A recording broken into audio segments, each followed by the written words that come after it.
Welcome to the Toy Rewind Podcast with your hosts, the Brothers Newland. Now, let's talk toys.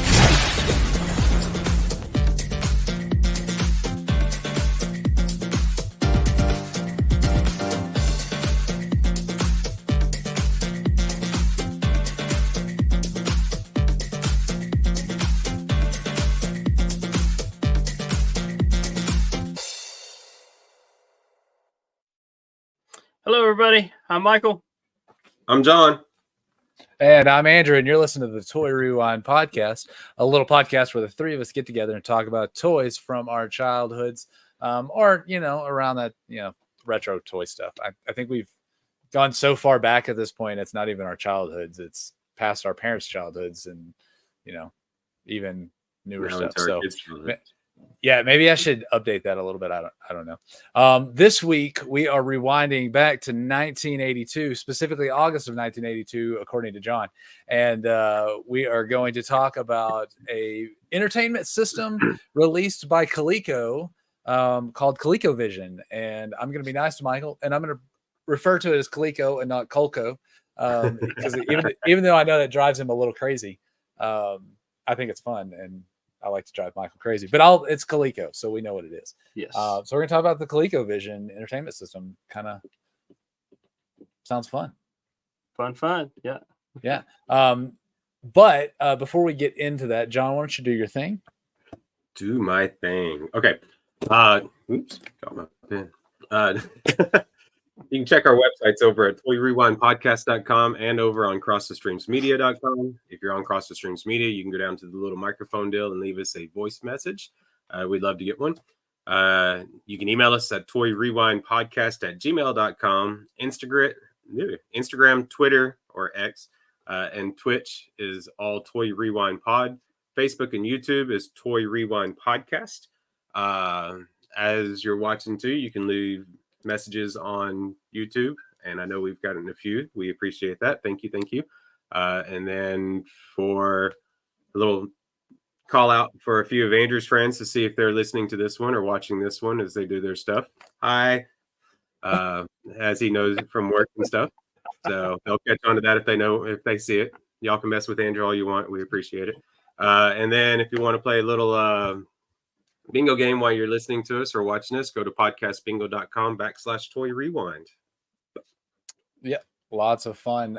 And before we really get into this, and John, thanks for going through all that. I do want to, I want to talk about today specifically, and what you guys remember back in the 80s and early 90s about what today is and how it all happens now as opposed to how it happened then. So yesterday was Thanksgiving. We're recording today on Black Friday, and Black Friday these days it's not as crazy as it used to be. There's deals everywhere. That started 3 months ago, and then will run until next Thanksgiving or whatever. Like I don't even understand how it works anymore. It used to be you had to go to the store at like 2 a.m. I guess at first it was like 6 a.m. and they kept pushing it up and pushing it up and pushing it up. I remember going when Adrian was smaller to Target at like 2 a.m. to get a 3DS, a Nintendo 3DS for him for Christmas to get a really good deal on it. And it wasn't even that crazy then. There was a lot of people, but like I remember like 80s and 90s, like it was crazy. People fight and all that stuff. You don't really see that much anymore. No, but maybe it's just because the deals are everywhere now. Yeah, they would get done eating dinner and they'd go camp out overnight just to get the deals the next morning or at midnight or whatever time the store would open. So people had everything mapped out on which store to go to next after they caught that. Yeah. So but see, what I remember from the day after Thanksgiving was always this was the day that we'd get out there with Dad, start putting up Christmas lights and everything. And yeah, definitely. I've still never gone shopping on Black Friday, and I don't plan on it. Megan did it once, and it was crazy. She swore she'd never do it again. But now you get all the deals online and everything as well. So you don't really have to leave your house to get them. And like Andrew said, they're spread out so much now. Yeah. Amazon started, if I recall seeing the email right, it started on Monday. Yeah. So, I mean, they're like, Black Friday deals start now. And I'm like, it's not Black Friday yet. Like, come on. Let's make it a little bit of fun just for Friday. You know, I don't know. But, you know, yeah, like back in the day, it was always so crazy and everything. And I always thought that's how I was going to, you know, take care of Christmas every year on Black Friday, because that's when all the good deals are. Now it's like, no, I don't work. Yeah, you know, back and watch, you know, talking about all these toy lines and stuff we talked about. We go back and watch these videos, and you see footage of people tearing down doors to get in to get Cabbage Patch Kids, and then Cabbage Patch dolls, and then Tickle Me Elmo came out, you know, back in the 90s, and it was the same thing. And they get in fist fights over those things, and it was pulling boxes apart just to get whoever had it pulled the hardest would take it. But yeah, it was just nuts back in the day on that stuff. Yeah. How is it for you, Michael? So you work at a grocery store. You had to work yesterday morning. I recall. Yeah, I did work yesterday. I haven't worked at Thanksgiving in 5-6 years. And I worked several there after we started doing the Thanksgiving thing, but working on Thanksgiving. But then the last 5-6 years, I haven't worked one. I did work yesterday, but we were open till 2. We closed down at 2:00. So how crazy busy was it? It was, every year it's a little bit more busier. And I think some of that is some of the Walmart shoppers. Walmart's been closed the last couple of years, so they're shopping with us more often. So it's not too far off. You know, just from 7 to 2, it's not too far off from a normal day sales on a full day. So a regular full day, but it's nice. It's been, and it goes all the way up to about lunchtime, and then it kind of fizzles out.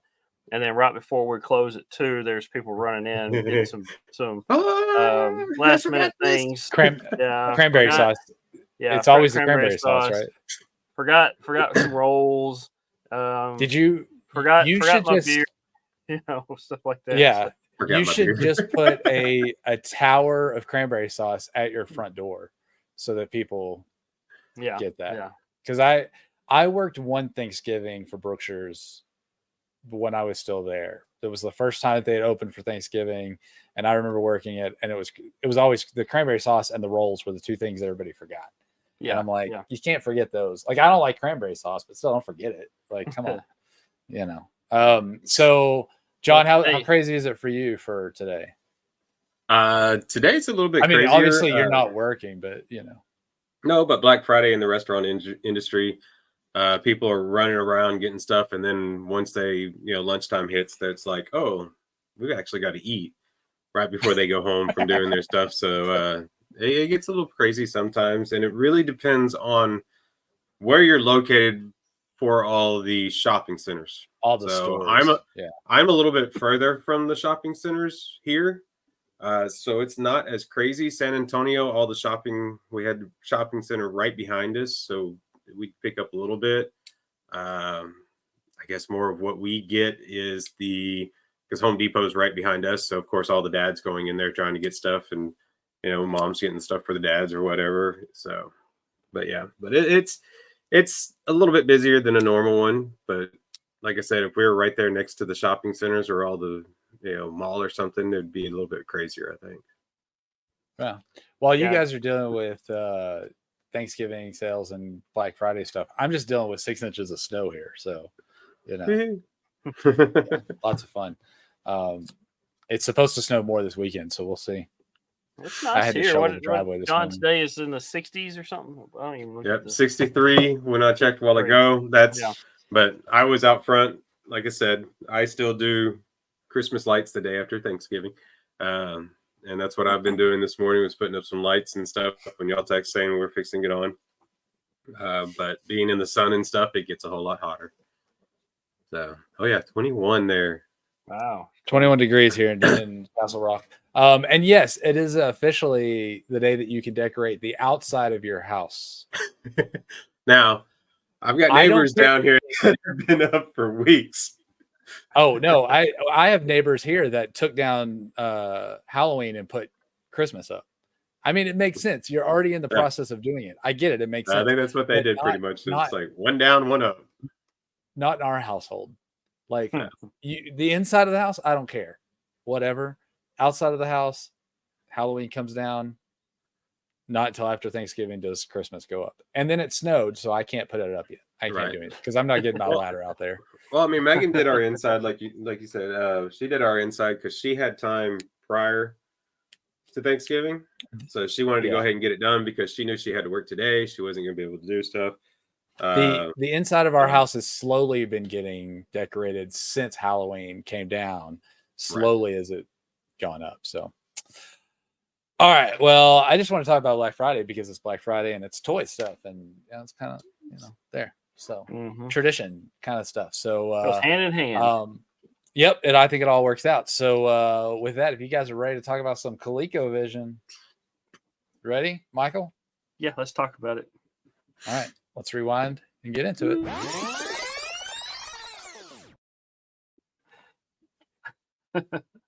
All right, so let's start. Okay, we're talking about ColecoVision this episode. So let's talk about a little bit into Coleco itself.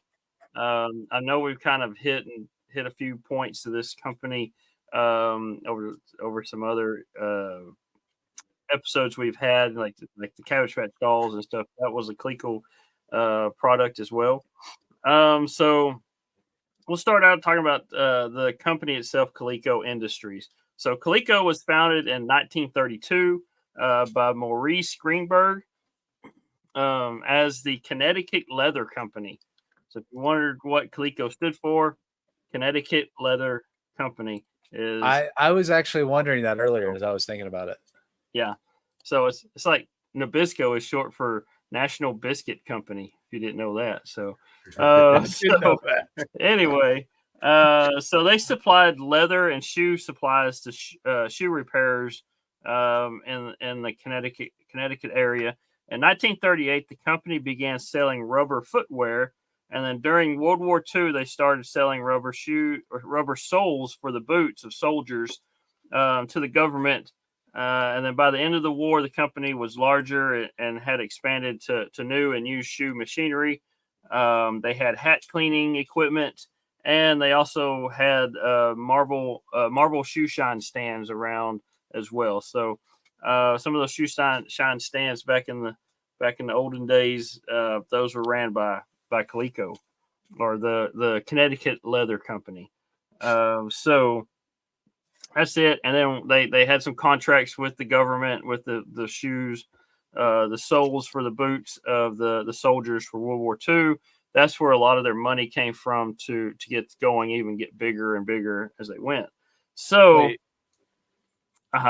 Sorry. So we're going to talk about an electronic system built by the same company that sold the boots for World War II. Yes. Oh, that makes sense. Sorry. For some reason, I had Civil War in my head, and I was like, that's a long time. No, we're not talking about. It's probably because I'm in the middle of another podcast talking about Civil War stuff. So, like, we're 100 years away from that. So okay. So we're fine. We're fine. I get it. I'm good. So, I said, with all that extra money they had from the government selling these rubber soles for boots for soldiers, they got bigger and better, and they added a few things to it. So by the 1950s, the company had diversified further, making leather lacings like shoelaces and stuff, leather craft kits, that kind of where people can make their own leather goods or whatever. And then that kind of led into where they get into the toy part of things.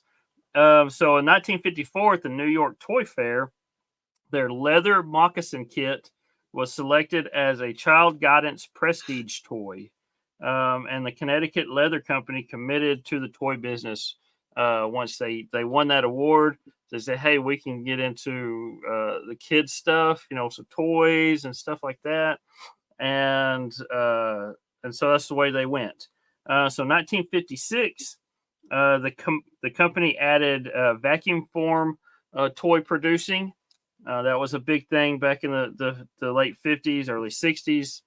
With that, they had a wide variety of plastic toys and wading pools. So in 1961, the leather and shoe supply portion of the company was sold, and the name was shortened to Coleco.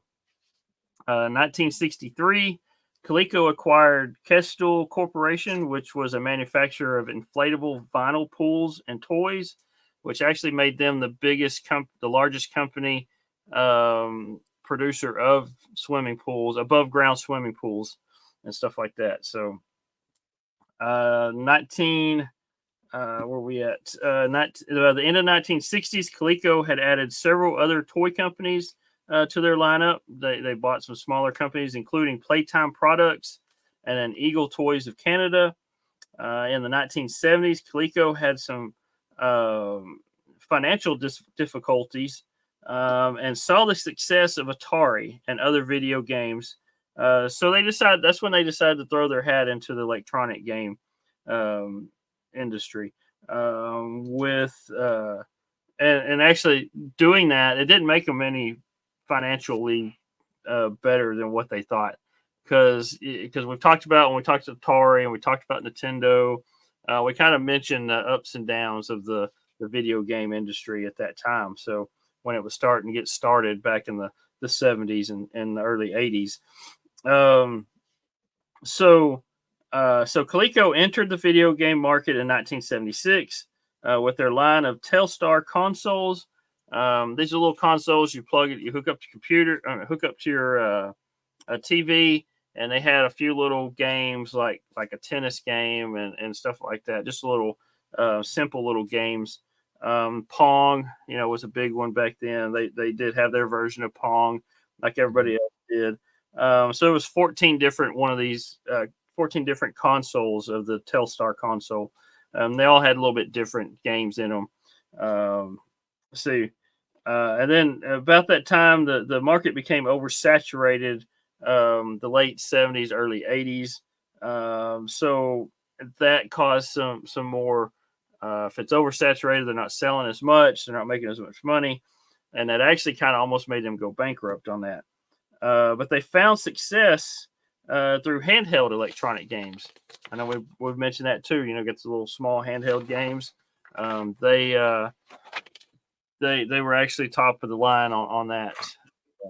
So they also were able to survive with the help of miniaturized tabletop arcade games that were licensed from Sega, Midway, Ballet, Nintendo, some of them others like that. Because back in the late 70s, the arcade games is what made it into. They wanted to make consoles of the game so you can play them at home instead of going to an arcade to play these games. So that's kind of what snowballed all this here. So they made miniature tabletop arcade games, and that kind of kept them afloat, gave them some more income and stuff to keep on going. But then Coleco, they actually wanted to get into the programmable home console market with arcade quality games. So they wanted a computer. They wanted to come up with their own computer that would play video games. That's pretty much it. Not just a video game console, but they wanted like a home computer.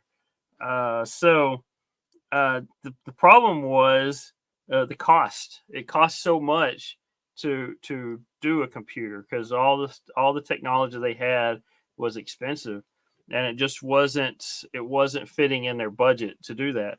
So in 1979, they had specifications for a system. But like I said, the technology was not cost effective until about 1981, when the prices by then had dropped and the cost to make what they wanted fell within their cost margins. So they were able to start looking and producing what they wanted. So the working title of this gaming system that they were coming up with was called ColecoVision. And they ended up staying because some reason they couldn't come up with a better name, so they stuck with ColecoVision. So it's not a bad name. No. I mean, it tells you what. Yeah, it works. Coleco. Yeah, and it's up on the screen, so it's Vision, ColecoVision. Might as well. Yeah. So Coleco saw that arcade conversions had worked well for Atari, so they approached Nintendo for potential access to their titles.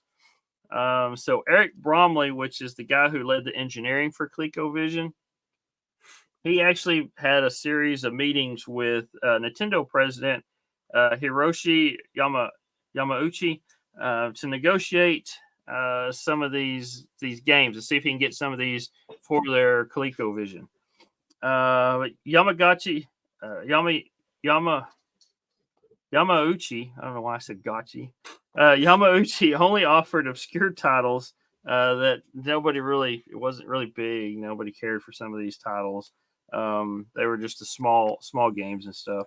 But Bromley actually left one meeting, and he happened, when he was leaving, he happened to stumble across the first Donkey Kong console, or the cabinet. That's what they call them, the arcade game. And Donkey Kong hadn't made it over here to North America yet. It was still Japan only at the time. So the next day they had another meeting, and he said he requested to get the exclusive rights to bring Donkey Kong to North America. And Yamauchi said agreed to it only if Coleco could provide $200,000 at that time up front, and then $2 per unit sold is what the agreement was. Now they ended up seeing each other again, and it wasn't written on paper or anything like that. It was just a handshake deal. Well, they ended up seeing each other again at the next year at the toy fair, and apparently he had also agreed to have the same thing with Atari and somebody else. And then Bromley actually had him write it in paper, write it in ink, saying this is your exclusive, so nobody else could do this. So it ended up being that Atari and some of these others did get the rights to use Donkey Kong, but it was in other aspects and stuff like that. But if they did have Coleco did have games made for the Atari of Donkey Kong and some of these other companies as well, but they always made the game not as good as the ColecoVision. The ColecoVision was the top tier Donkey Kong game that you can get. So there was always something in there that said, yeah, this is a game, but it's not as good as the ColecoVision of the game. So let's buy the ColecoVision, So that's kind of how they dealt with that situation too. With that exclusive rights to Donkey Kong, Coleco was released in August of 1982. Coleco had sold more than 500,000 units by Christmas of that year. So between August and December, they sold over 500,000 units, in part on the strength of Donkey Kong as the bundled game. So that's $2 for every game, though. Oh, $2 for every game or every system? For every Donkey Kong game, which was bundled with every system. Yeah, so if they sold 500,000 units within August and December, that's $1 million for right there for Nintendo that they got off the Donkey Kong. And all they had to do was just say, yeah, you can put our game with your console, and you do all the work. All we do is make $1 million off of it. So not too bad, huh? I remember. Okay, so the sales quickly passed 1 million by early 1983. So it did go pretty quick when it first came out. This thing launched at $175 for the console. The only other competition it had at the time was the Atari 5200, which was about $100 more. It was like $275. And then you also had the 2600, the Atari 2600, and Mattel's Intellivision. Wait, how much did you say it was? $175. 175. And that ranks right up there with some of the systems these days. That's $560 today. Yeah. So it's I knew it was over 500. So that's about right. But the Atari 2600 was between $100 and $200, depending on what packaging you had. The Atari 5200, which was more in line with the ColecoVision, it was $279. It was $100, a little over $100 more than the ColecoVision was. So ColecoVision was distributed by CBS Electronics outside of North America. It was branded as the CBS ColecoVision, and then being released, it was released in Europe also in July of 1983 in Europe. So it was almost close to a year later by the time Europe started seeing this. Sega actually attempted a Japanese version, but it was actually retooled into the SG-1000 before it got released. So they made some tweaks and made their own console out of it than what originally was planned. And then that SG-1000 actually paved the way for other Sega Genesis, and Sega, a bunch of other stuff there. So ColecoVision was designed to add more hardware and accessories to the console in order to get more out of it. The hardware expansion modules and accessories were sold separately. When you're looking at the console itself, you have a little tray up top that you have your little controllers would sit in, and they would have a little knob that you turn back and forth, and it had a little keypad, a numeric keypad on it. Those would sit inside there, and then to the right of that was a place where your cartridge would slip in. And then on the front, it had a module thing where you plug in the modules into it. So the first expansion module was actually an Atari 2600 expansion. So they're trying to compete against Atari, but they figured Atari has all these other cool games. Let's just make ours where it can be compatible. So you plug into this, and it was actually a reverse engineer Atari 2600 that you would actually plug into this thing. And they got kind of a little bit in trouble with Atari because Atari didn't approve it. So there was a little bit of legal action going on. And so the expansion pack that you would plug into that, you can put your Atari cassette cartridges in there, and then your Atari joysticks would plug in there, and then you could play your Atari games on there. Like I said, it prompted some legal action from Atari. They actually settled out of court with Coleco becoming licensed under Atari's patent. So they actually kind of figured it out to where they can both coexist and everything. So I guess Atari figured out, hey, we could sell more games if we let them. Yeah, I was about to say, so you're still getting sales on games. Maybe you're not getting sales on your console, but you're still getting game sales. So Coleco said, well, we do this, we can get more people buying it because they can actually play their 2600 games on it. Yeah. And then Atari figured out, hey, we just let them do it, and we can sell more video games to them. So that's how that worked out. So the second expansion module is actually a driving controller, which was actually a steering wheel, and it had a gas pedal, but the gas pedal would work more of an on and off button. It really wasn't to like accelerate or anything like that. It's just there for show. But there was some racing games on this that you would actually use the steering wheel for. So did the gas pedal come out of that? No, it's just in there where you can just press it to turn it on and off. Press with your hand. Yeah. To start. Can you imagine if we drove that way now? Stop the game, pause the game, whatever. Yeah.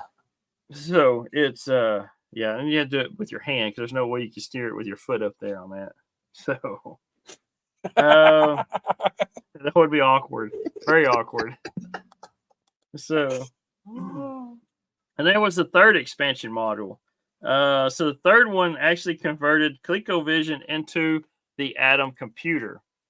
Like I said earlier, Coleco wanted to get into the home computer game. They wanted to come up with their own computer, all this kind of stuff. So when they came up with ColecoVision, they said, well, let's have this module that you can plug into it and make a full computer out of it.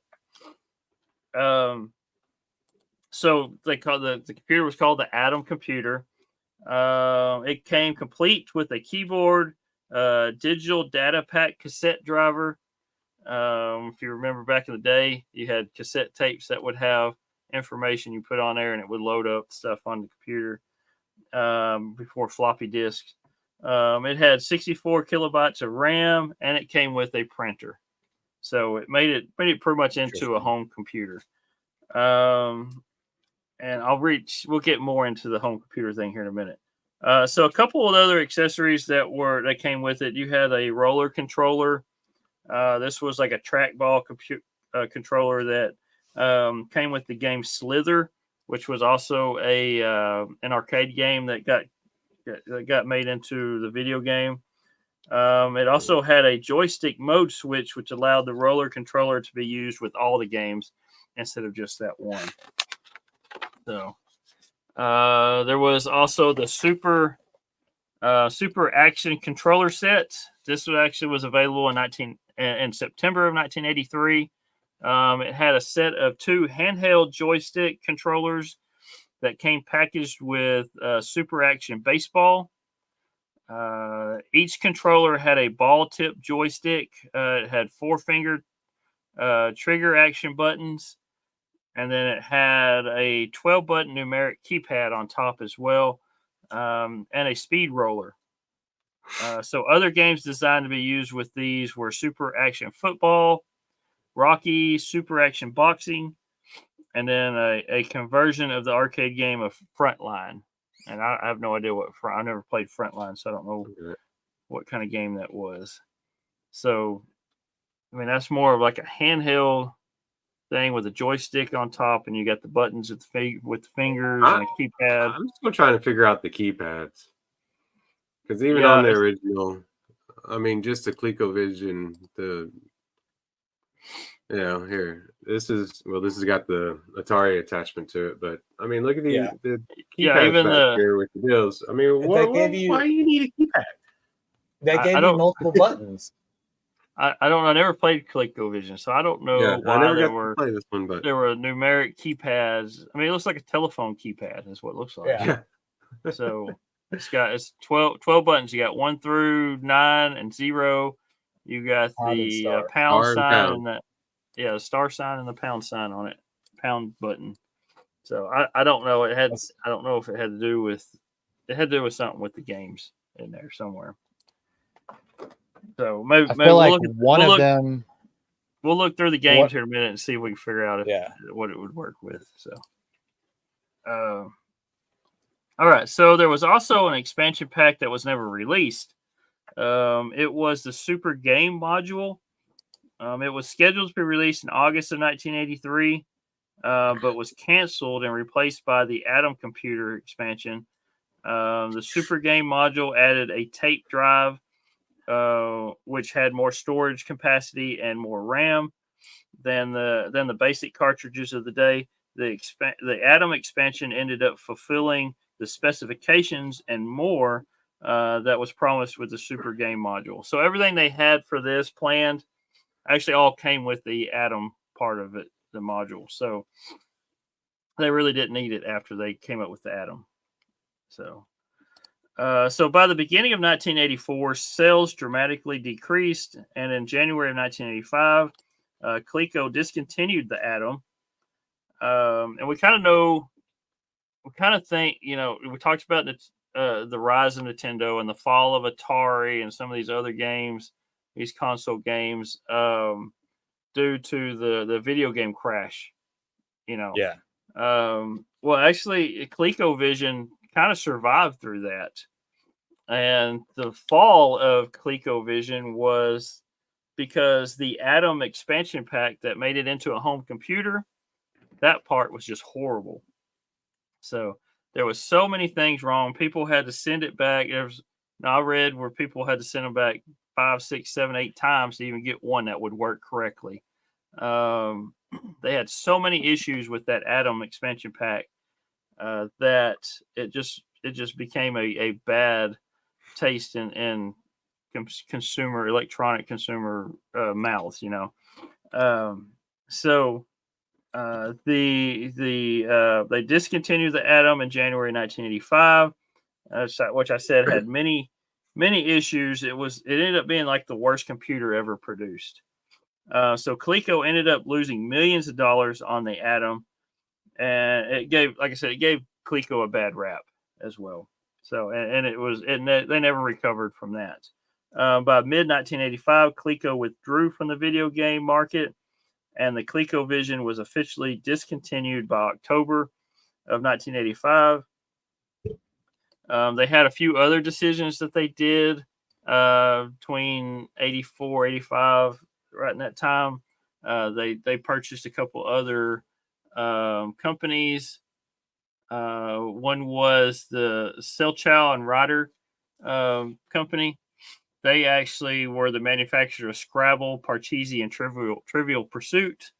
Well, those games ended up slowing down in sales. They had a lot of unsold games, a lot of inventory that wasn't sold. The Cabbage Patch Doll time was about up at that time too. Things were slowing down on that. They weren't making money on that. And then all the millions of dollars they lost on the Atom expansion pack to the ColecoVision all spelled disaster for them. So along with those other decisions, the disaster of the Atom, Coleco ended up filing for bankruptcy in 1988. So that's the story and history of the ColecoVision. It was great. Now, like I said, I never played it because we always had Atari. But from everywhere I've seen, everybody that I've talked to that has played it said it was great. Coleco themselves made some bad decisions, and those bad decisions just kind of snowballed and caused them to lose money. Like I said, they were on the verge of that in the 70s until they got into the video game and industry, and then they kind of picked back up, and then it fell back down. So it wasn't sustainable enough for them. So probably by then, I probably wish they would have stuck to the leather, huh? Yeah. The fact that they worked with Atari and Nintendo just to even get something going. I mean, I don't feel like that would happen these days. No, not at all. No, I don't think so. No. Yeah. I can't imagine anything like that happening. And so for them to be able to say, hey, we want to do this and make these electronics. And the reason they probably stuck around as long as they did is because they had the Atari setup that worked. The Atom computer thing probably was a good idea, just was not done well. Plus, at that time, everybody had this vision of computers. They took up whole rooms and houses and everything. Right. And so, it's not like it is now where we've got more power on our cell phones than anything, and so it probably helped a lot with trying to get things going for computers, but just wasn't done the way that it should have been done. So more power to you, Coleco, for doing that, but not succeeding. Did a couple of problems with the Atom part of that. So I'm reading over some notes here on the computer. The Atom generates a surge of electromagnetic energy on startup, which can erase the contents of any removable media left in or near the drive. So they had a problem with that. Let's see. Some of the Coleco manuals instructed the user to put the tape in the drive before turning the computer on. A sticker on later Atoms warned users not to turn the power with the tapes in the drive. So that's what was deleting their information on their tapes because it erased it. Something with the printer's power supply failed, or printer was missing. They had issues with that. They had a word processor mode that they could not get back into the typewriter mode without the system being rebooted. And the Adams digital pack drives, which were faster and higher capacity, and of higher capacity than the audio cassette drives used for competing computers, were less reliable and still not as fast as floppy disk drive. Yeah, so they had some issues. That was just a couple of issues on here, but there was a lot of other issues that the computer just didn't work. And like I said, people would have to send it back several times to even get one that worked correctly. So that's a lot of money lost. Yeah, that's a lot of money. So, and that doesn't help to sustain that company, and that's why they filed for bankruptcy. And that deal they had with Nintendo probably didn't help much for them, as far as that, because I mean they're just basically shelling out millions of dollars to Nintendo for Donkey Kong, you know, which is probably not bad. It's probably not the reason they went bankrupt, but I mean, still having to pay out the millions of dollars there, it doesn't help, you know. Yeah. So the deal with the Donkey Kong thing, like I said, they were the sole producer of Donkey Kong in North America, but like Atari and stuff, they could actually, that was for the video games, the consoles. Now some of the others could actually make the correct version of Donkey Kong for the arcade and didn't have any issues. But if you were getting one for a different arcade or a different console, home console, the quality wasn't as good as the ColecoVisions. But those companies also had the rights to make the proper Donkey Kong for, like I said, for other things too. So it was a good deal, but it wasn't the best deal that they made. Yeah. All right, John, do you have a list of the games? I believe you have a list of the games. We do. So we can look over some of these games. I mean, obviously we have Donkey Kong. Yeah, we have Donkey Kong, 1982, standard in the box title, included with console. Then you got Carnival. Can you share it on the screen so we can see it? Well, I have the list, but I don't really have. Well, let's just show a list up there. Me and Andrew know what you're talking about. I also have a list of just a few of the games that had use for the keypad, and so as we talk about it, I'll bring those up as if those come up. Let's see here. Dun, dun, dun. Here we go. We got a list coming up. And if you're listening to the podcast, we're obviously going to go through these. Yeah. So, well, not all of them. There's like 125 of them or something like that. Well, there's 129 for the U.S. market.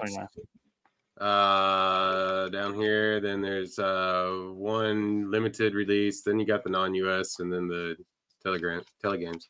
But we'll go down this one for the most part. We'll go through, just see if we can hit some of the big ones that may look familiar. Right. So Carnival, kind of fixed shooter developer. Of course, it was released by Sega also in Sega Arcades 1980. Then you got Cosmic Avengers. So it's a horizontal scrolling. What was that? It's a scroller, yeah. Got Donkey Kong. Donkey Kong, which everybody knows Donkey Kong now. Ladybug is a maze chase video game. Mousetrap is the maze game also. Oh, Mousetrap. Wait, Mousetrap is on my list. Yes, Mousetrap is on my list. That it has actually used the number pad. Okay. Does it say how? No, it just says that it used it. So it says games that included an overlay and used the keypad for varying degrees. So varying things that it could have been. This one, Smurf Rescue in Gargamel's Castle. So, of course, is also a Sega. No, it's an Atari. Sorry, my bad. Turbo, which is a racing game. So you probably would have the wheel on that one. Venture, which is an action game. So here you can say this one. Zion. I don't think the X's become. Oh, that makes sense because they're together. Zion. Yeah. So it's another shooter game. Artillery Duel is a strategy game, military strategy. BC's Quest for Tires. BC's Quest for Tires. Yeah. Buck Rogers, Panel of Zoom. Team Raider. Yeah, Buck Rogers. I skipped. Planet of Zoom. Yeah, Planet of Zoom. Then this Campaign 84, I'm guessing that was a mix of them somewhat. Probably, yeah. Centipede. We all know Centipede. Chuck Norris Super Kicks. Yes. That's a kung fu game there, yeah. Yes. Decathlon. So There you sports. Yeah. Yeah. Defender is another shooting or side-scrolling shooter game. Donkey Kong Jr. So we've kind of gotten to 83 already. It shows you, yep. Facemaker, which is educational. Phantom.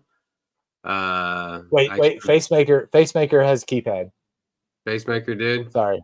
Yeah. Okay. Fathom. That was Fathom. Another action. Slipper. It's a pinball game. Fraction Fever is educational. Interesting. I bet you that one uses the keypad. I don't see it on the list. Yeah, but it's, I don't know. Frantic Freddy is a shooter game. Nothing on that one. Frenzy. Multi-directional shooter arcade video game published by Stern Electronics. Yeah. Okay, so another shooter game. Frogger. That was that's the arcade game. Yeah. Mm-hmm. Yeah, a lot of these are arcade games that were ported, that were made into home console games. So yeah, Michael, Frontline is one. Here's Frontline. What is it's a run? Yeah, Frontline's a military themed run and gun video game. So you know, use keypad. Yeah. Galaxian.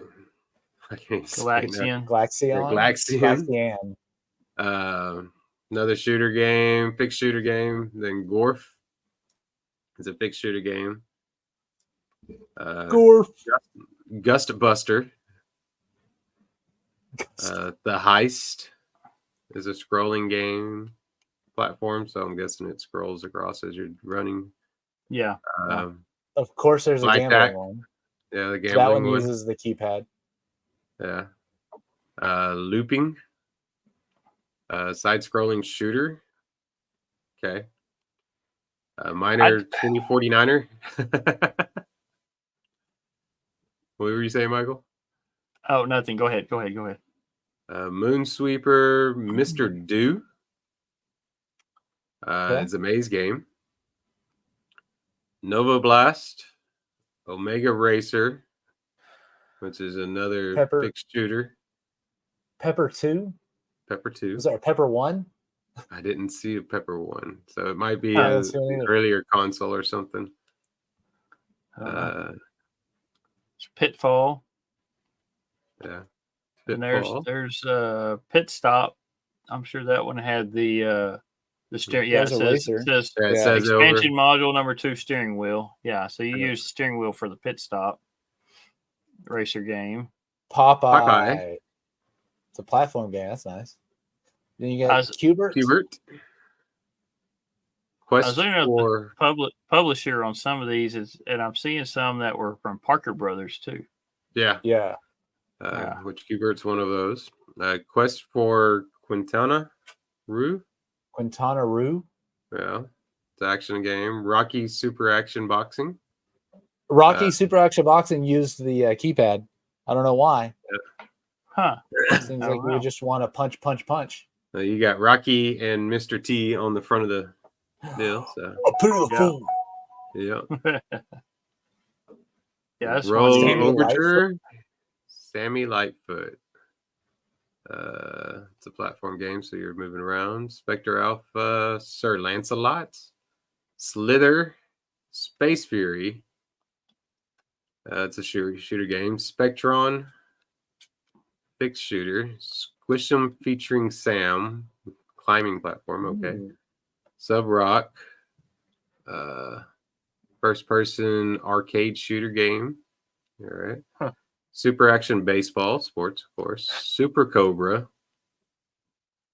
Super Action Baseball uses the keypad. Also, Super Action Football uses the keypad also, but I don't see it on your list.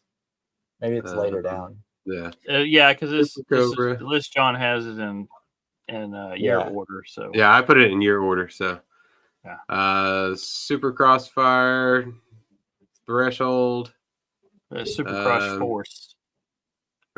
Sorry. Yeah.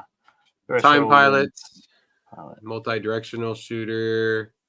That have anything to do with the with what we talked about last week, with the time shift to the Ring Raiders going back in time or going forward in time. Maybe it did. Maybe so. I mean, it was put out in '83, and the time slots they have go up to 2001 on the cartridge. Tutankhamun, May shooter. Okay. Yeah. Victory, War Room is a Vic shooter strategy game.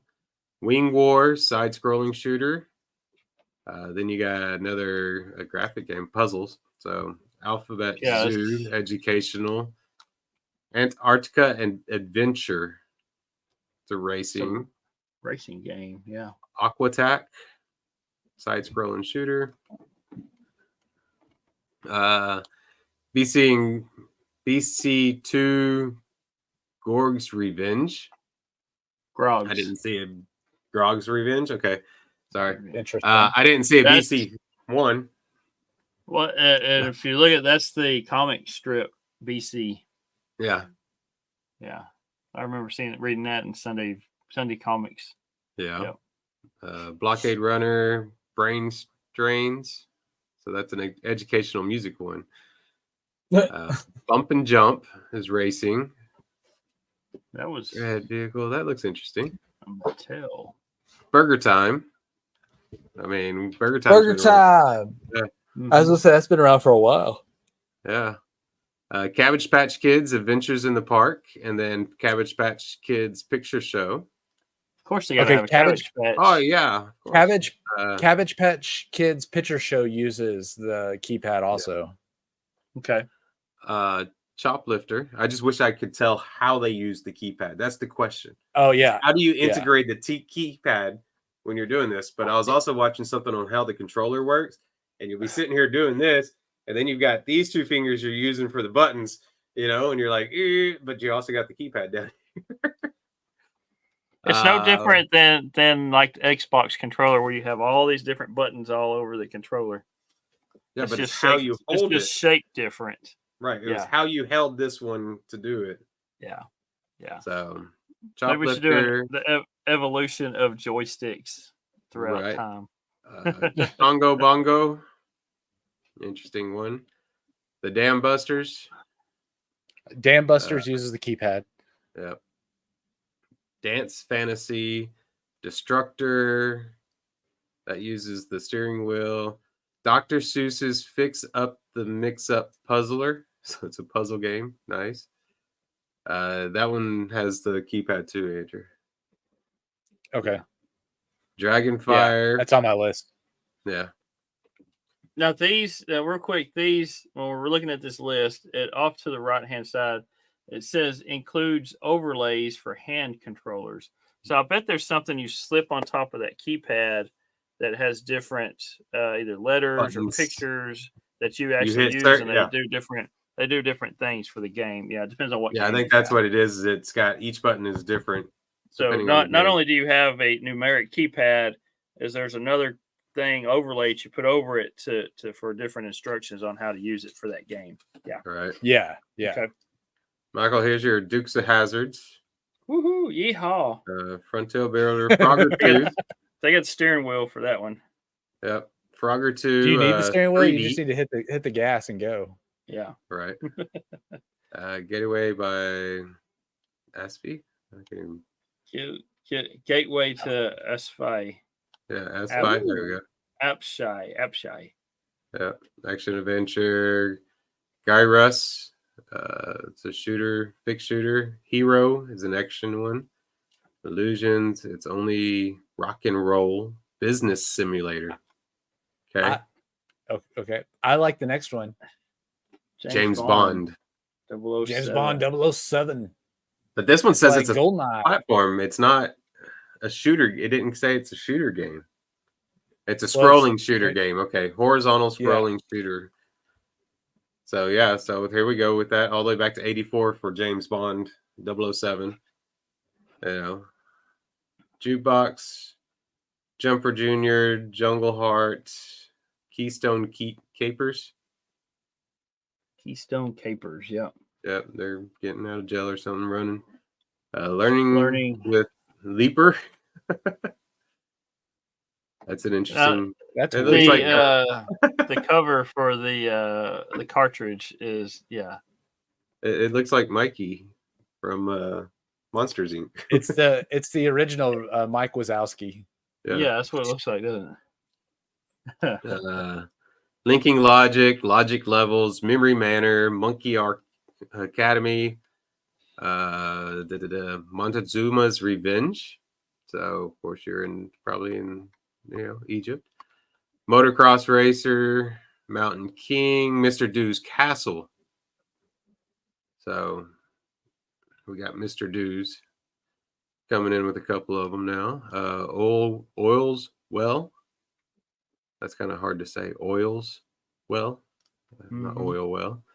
1-on-1 basketball. There's the basketball sports game. Pitfall 2. Cubert's Cubes.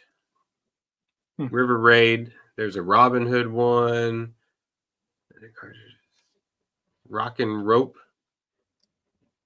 Okay, that one kind of looks like a play off of Donkey Kong by the little pictures. Yeah. So yeah, it kind of does, doesn't it? Yeah. Sewer Sam, Slurpee, Smurfs Paint and Play Workshop. That one uses the keypad. Yeah. Space Panic. Overlay for hand controllers, yeah. Yeah. Spy Hunter. Spy Hunter. Yep. That's gotta be my favorite arcade game right there. I love that arcade game. Here we go. We got Star Trek coming in. Star Wars. The arcade game. Yeah, there's your Super Action. There's your Super Action football.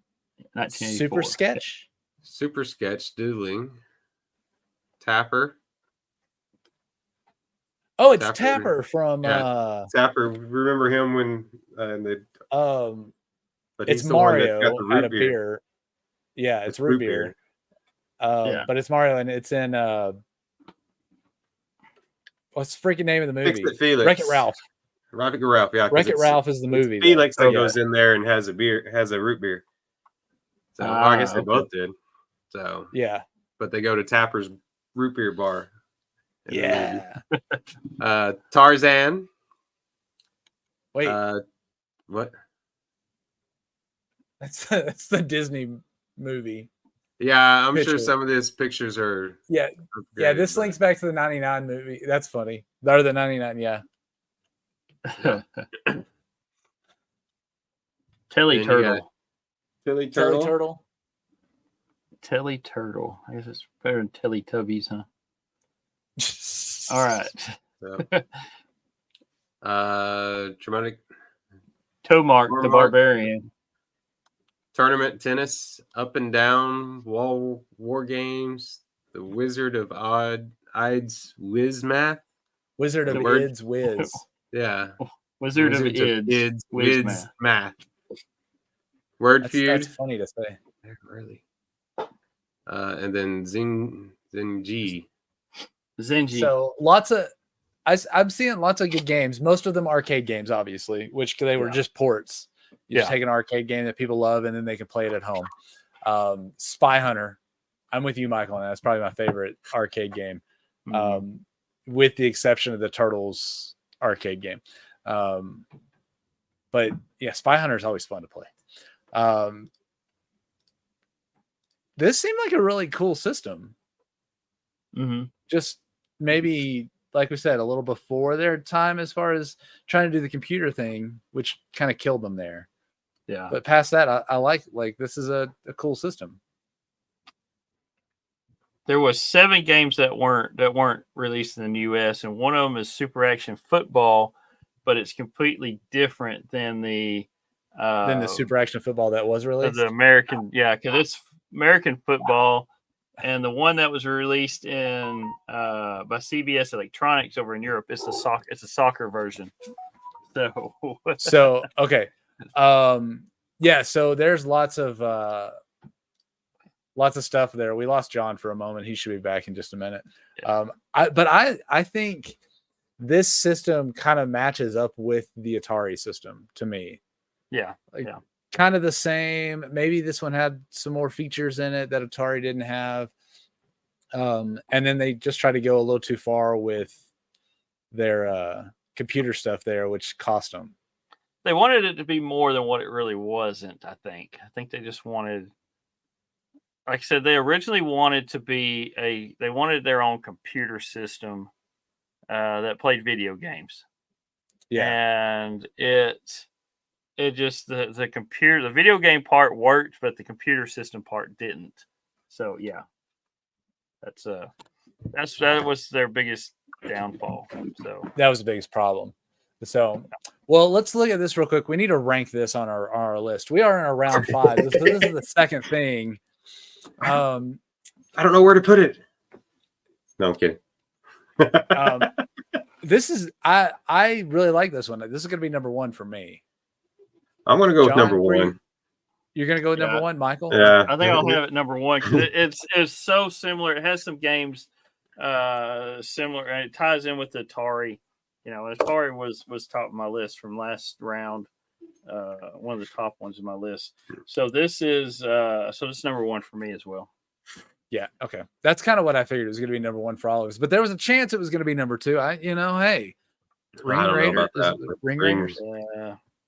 Ring Raiders were decent. They were kind of cool. They were about Matchbox. But did they trump video games? I mean, we were at the time video games really started, and we were getting into them. We were, they had the arcade games, but we kind of really got the video games going. So yeah. If this was, if they wouldn't have done the computer thing and they kind of kept going, and maybe they started making more games that were specifically for that and not, trying to pull off Nintendo and Atari stuff, they might have gone a little bit different direction than killing themselves with the computer system. So, it is what it is. We have awesome games now, so should be good. Anything else you guys want to add about the ColecoVision system? No, and it, looking at the system itself, it's a pretty clean little system. The way it's set up, it just, like I said, the Atom part just really nosedimed it. Yeah, but looking at the system itself, the console, kind of what I'm talking about, the console, the Super Action controller is a little crazy. Wonky looking if you look at it, but other than that, are we gonna see a retro ColecoVision system like we do now with like PlayStations? They're out there now. There are out there. They are some out there. Okay. Yeah, there's this Famicom people. They've got the or is that what I'm looking at? I don't know, the people who make the Atari system and the Nintendo system, retro system, that have all the built-in games. There is one. They have those. Okay, so there's a ColecoVision flashback. Yeah, so that's what it is. It's just all the games are built in. All you do is plug it into your computer. So that's kind of cool. Yeah. So I can appreciate something like that. So the only problem I have I have an Atari, and I've got the Atari version 1. and the controller is not the controller wire is not long enough to get away far enough from my TV. But I did get I do have a wireless version of that too. So, but that's okay because the original one you're not supposed to be that close. John, you're muted. The original one you're not supposed to be that close. So, or you're supposed to be close to it. So, not to a 65-inch TV right there in front. Right, but the ColecoVision controller, I mean, the cable was only that long, so you couldn't get that far from it to begin with. But TVs weren't that big back in the day. Back then, no. Yeah, you're playing this on a 13-inch. 13 or up to maybe like a 30-inch TV, if that big. Well, so I'm thinking you gotta think about it. Nintendo and stuff, they weren't really that long either. No, with the NES and stuff. No. Yeah. Thank goodness we have wireless technology nowadays. Right. We can sit across the room and play Atari on our 65-inch TVs, 70-inch TVs you got. Speaking of that, as we wrap this up, I'm going to go upstairs and play Zelda Tears of the Kingdom and get the 1000th Korok and wrap up the Koroks for this game. All right, you do that. Finally, then I can actually go in and play some other parts of it, the fun parts, instead of running around looking for these Koroks. So let us know what you get when you do they give you the same thing, the little golden dookie? Yeah, supposedly it's just a gold piece of poo. Golden seed. It's a golden piece of poo. Yeah. So, all right. With that, this is episode 1. No, wait. I need to do the whole. Yeah. Remember to go check out our website, toyrewindpodcast.com, and our partners over at crossstreamsmedia.com. They've got a whole list of podcasts that you can go check out there, including like STS guys, 3 beers and a mic, and so many more, all kinds of stuff that you can basically enjoy pretty much anything. So be sure to check those out. Also, there is, I don't know if we kind of talked about it in here. We were trying to help out do, there's another podcast. They're doing 100 or the top 100 toys. And we did our rankings, and that should be coming out soon. We'll have more information about it, but probably in the next episode. It was like 3 months ago, 4 months ago we did that. Yeah, it's taken them a while. So now we helped out with that. We're starting to get more information about it. So happy to share that out when it gets there. So it did take us 6 weeks to give them our answers, but true, very true. So and we did tell them they were missing a few things. So we'll see what they say about that. They didn't have Mangalore on the list. They didn't have Mangalore on the list. It would have been number 1 for everybody. The number 1 sucky toy of the world. Yeah. So more information about that as it comes out. And then we have, what else? I'm missing something. Oh, be sure to check out our social medias as we start to share that stuff and everything. So thank you for listening to episode 134 of the Toy Rewind podcast, where we talked about ColecoVision, which is kind of cool, like more entertainment systems that we've talked about. So lots of good stuff. Also, happy Black Friday. Hopefully you saved all the monies that you needed to get the deals since 2000. I saved my money. I didn't go nowhere. I got one thing, and that was a new Keurig. I needed a new Keurig. Ours starting to die. So, no. Anything else you guys want to add? No. All right. With that, thank you. And on behalf of the Brothers Newland at the Toy Rewind podcast, play on. You've been listening to the Toy Rewind podcast. Follow and join in the conversations at toyrewindpodcast.com.